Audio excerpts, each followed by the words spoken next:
عمر فاروق جیسا دلیر آدمی. جناب عمر کہتے ہیں صحیح بخاری میں صحیح مسلم میں حدیث ہے، فرماتے ہیں میں حضور کے کمرے میں داخل ہوا، حضور آرام فرما تھے.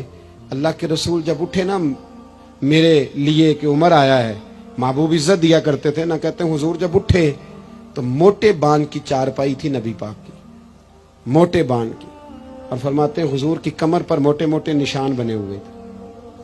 وہ کدی پنڈا دے بندے جوار وڈتے سن تے ہتھاں تے نشان پیندے سن.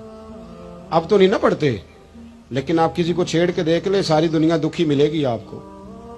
موٹر سائیکل گھر میں، پیٹرول گھر میں، ہر چوتھے دن کا کھانا ہوٹل پہ، اور بندے سے پوچھ لیں غریب بھی سب سے زیادہ وہی ہے. موبائل 75,000 کا ہے ماڑا بندہ، اس کو چھیڑ لے تو کہتا ہے دعا کرو میرا کاروبار ٹھیک ہو جائے. بس چاند تک پہنچنے کی خواہش ہے، نیچے بیٹھنے کو کوئی تیار نہیں، وہاں جانا ہے ہم نے.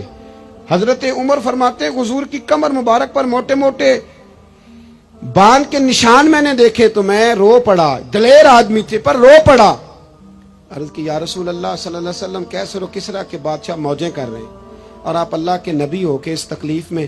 تو رسول کریم حضرت عمر کے آنسو دیکھ کے فرمانے لگے عمر کیا تو یہ پسند نہیں کرتا کہ وہ دنیا کی عارضی زندگی میں تھوڑے وقت میں موج کر جائیں اور آخرت میں رسوا ہو جائیں، اور ہم یہاں تھوڑی سی تکلیف برداشت کریں اور اللہ قیامت کی ساری عزتیں ہمیں ہی عطا فرما دے.